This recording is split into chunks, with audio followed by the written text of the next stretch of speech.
I woke up the morning before my sister's wedding completely bald. My mom had chopped off my hair while I slept, saying it was justice, so I wouldn't outshine the bride. My dad sneered, "Maybe now someone will actually feel sorry for you." They didn't realize what I was about to do next. I woke to a stench that clawed at my throat, metallic, bitter, like blood and betrayal mixed in a rancid cocktail. My neck felt strangely light, and when I touched it, my fingers grazed jagged, uneven ends where my waist-length chestnut hair used to cascade. My heart plummeted, a stone sinking into the cold pit of my stomach.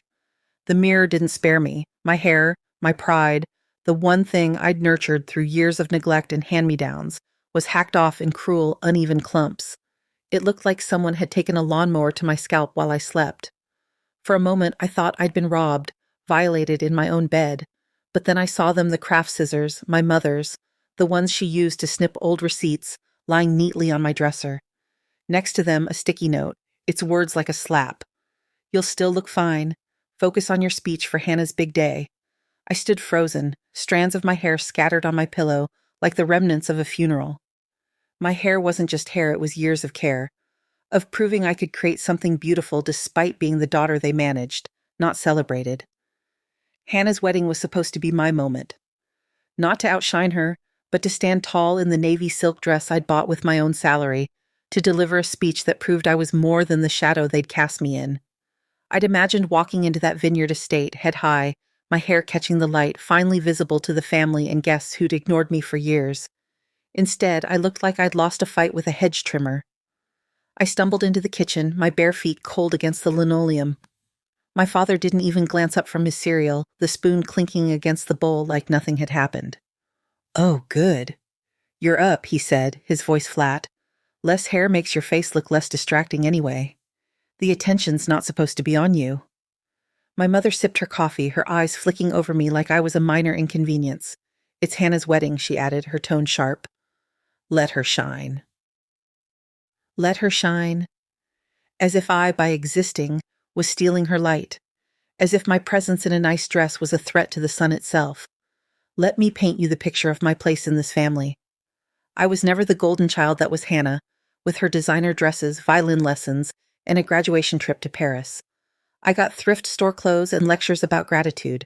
I worked weekends to pay for college, moved out at 19, and built a life from scratch. Yet, I still RSVP'd yes to this wedding, foolishly hoping for one of those rare moments where family could just be no competition, no hierarchy. Instead, they drugged me. NyQuil in my tea, the kind they used to give me for colds when I was a kid. I'd sipped it, trusting, thinking it was just chamomile to calm my nerves. Then, while I slept, they'd taken those scissors to my hair. My own parents.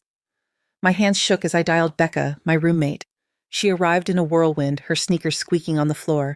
When she saw me, her gasp was a knife to my chest. "They did this to you on purpose?" she asked, her voice trembling with disbelief. I nodded, unable to speak past the lump in my throat. She stood there, silent for a moment, then pulled out her phone. "Okay," she said, her jaw set. "We're not going to the wedding like this. We're doing something better." At first, I didn't want revenge. I wanted distance, a clean break from the family that saw me as a prop in Hannah's spotlight. But then Becca reminded me of the voice memo I'd recorded weeks ago, a habit I'd started for my therapist to track the little cuts my family inflicted. In it, my mother's voice, cold and casual. She's a distraction when she posts photos like that. My father chuckling. Pretty girls ruin weddings with jealousy. At the time, I'd brushed it off as their usual cruelty. But listening back with Becca, it was a pattern, a deliberate campaign to keep me small. "You know," Becca said, her eyes glinting, "there's a way to make them listen." That night, I didn't sleep. My mind churned, replaying every slight, every moment I'd been told to shrink. Becca worked magic with her styling tools, turning my butchered hair into a sleek, edgy bob.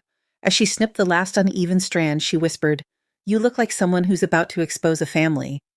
The mirror reflected a stranger sharp, unapologetic, a woman who'd been broken but was stitching herself back together. By morning, I had a plan. I wouldn't just show up to Hannah's wedding. I'd rewrite their script entirely. The vineyard estate was everything you'd expect, sprawling, photogenic, dripping with my parents' savings and my mother's fake smiles. Hannah's dream wedding, paid for with my father's pride in his real daughter. I was just a side character, always had been. But not today. I'd rehearsed the speech they'd approved some saccharine nonsense about sisterhood and eternal bonds. Instead, I walked to the microphone during the rehearsal brunch when the room was warm with smug satisfaction, and I said, "Hi, everyone. I know I'm not the favorite daughter. That's never been a secret. But I'm here to say something different today." The air shifted like the moment before a storm breaks. My mother's smile twitched, a crack in her perfect facade. My father's spoon froze midair. I could feel every eye on me, the weight of their expectations, their discomfort. I took a breath, my voice steady despite the pounding in my chest. "I want to talk about what happens behind the family portraits. When people say they love you, but cut you literally to keep you from outshining someone else. When they drug you with tea so you sleep through their sabotage. When parents treat your existence as a threat to the child they actually love." Gasps rippled through the room. An uncle dropped his fork, the clatter echoing in the stunned silence. My father stood, his face red. "Enough," he barked, but I didn't stop. I couldn't. "You don't get to rewrite who I am anymore," I said, my voice rising. "You don't get to trim me down, hide me, or pretend this didn't happen." I pulled out my phone, my finger steady as I pressed play. My mother's voice filled the room, clear and cold. "She thinks she'll look better than Hannah. We'll fix that." Then, my father's laugh, low and cruel. "We'll cut it while she sleeps. Girls like her need reminders." The silence that followed was deafening. Forks stilled, guests turned to one another, horror dawning on their faces. My sister's eyes welled with tears not for me, but for her perfect day. I ended with, "You taught me shame. Now I'm teaching you consequences." Security escorted me out as my parents started yelling, their voices shrill, unraveling. Hannah sobbed, not because of my pain, but because, as she wailed, "This will ruin my photos." It wasn't over. Becca uploaded the full clip online, captioned, "This is what happens when you weaponize family." Within 24 hours, it went viral. Millions of views. Celebrities reposted it. TikTokers lip-synced my words, turning my pain into a movement. I got DMs from strangers. "Thank you for saying what I never could."